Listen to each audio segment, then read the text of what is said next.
কোন মানুষ যদি বিছানা যাওয়ার পরে ডান কাতে শোয়, তারপরে ডান কাতে শুয়ে যদি একটা বাক্য 3 বার পড়ে, কয়বার? আল্লাহর নবী বলেন আল্লাহ তাআলা তার গুনাহগুলোকে মাফ করে দিবে। যদি পৃথিবীর শুরু দিন থেকে আজ পর্যন্ত বৃষ্টির যত ফোঁটা ছিল তত ফোঁটার সংখ্যা বরাবর,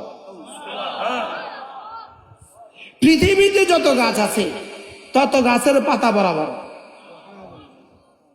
কি শুনলেন? এরপরে রাসূল বলেন পৃথিবীতে যত ধূলিকণা আছে তত ধূলিকণা বরাবর। এবার এত গুনাহ কার কার আছে? কোন মুমিনের এত গুনাহ আছে?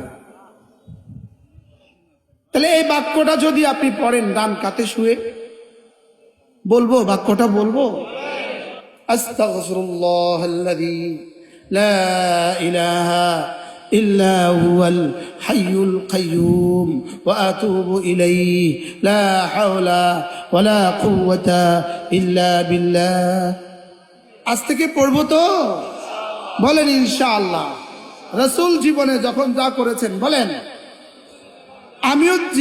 আমিও আমার জীবনে তখন তা করব। বলেন ইনশাআল্লাহ। আল্লাহ তাআলা এই মাদ্রাসাকে কবুল করেন।